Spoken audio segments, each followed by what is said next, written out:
Well, hello everyone. This is Peter Brown with a look at your weather for the upcoming week. I hope you've all been enjoying that nice 70-degree weather we've been having the past few days. Finally, we're in May and it feels like May.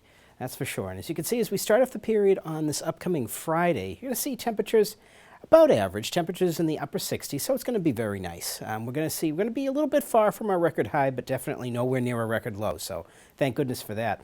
And as you see, as we get to the end of the period, look at what our average temperatures are supposed to be. Finally in the 70s, so that's really a touch of summer coming, never mind spring, summer. And look at how late the sun is setting now, almost 8 o'clock, so the days are really nice and long. As we move ahead, I'm going to show you a little bit about what's going to be going on the next coming week. As you can see, this is what's going to be happening as we get into the middle of next week. We're going to have a little bit of kind of spotty shower activity this weekend.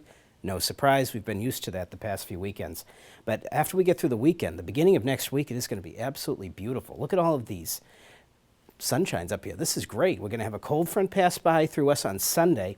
That's going to bring in northwest winds, which means dry and kind of mild conditions. As we get towards the end of the period down here, though, you see, we do have the potential of a larger rainstorm moving in, but that might not be until next Friday. So we'll have to keep an eye on that, but it doesn't look like that's going to be affecting us in the near future.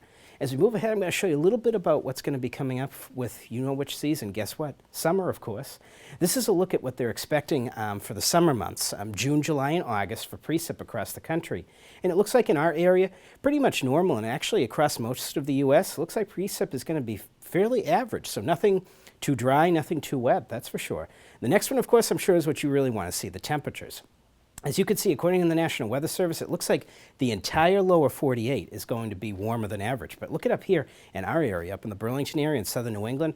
They're predicting us to be well above average in terms of temperatures this summer. So we'll have to see if that verifies. But if that stays true, we're going to have a nice warm summer, that's for sure. I'm going to show you a little bit about the 7-day forecast. I think you're going to see a couple of things that are a little bit familiar. Unfortunately, starting off on Friday, we may see some showery conditions with temperatures again in the upper 60s, about average. Look at the weekend, though. Again, another cool and kind of showery, damp weekend. So unfortunately, another May weekend that looks like it's going to be a little bit washed out. But as we start off next week, look at this. Wall-to-wall sunshine, temperatures in the low 60s. And as we get towards Thursday, we're going to introduce a little bit of cloud cover coming in as that next storm be approaching. But look at, temperatures are going to be beautiful in the mid to upper 60s. So looks like we have a beautiful stretch coming up after we get after the weekend. And I hope you continue to enjoy the great May weather that we're having.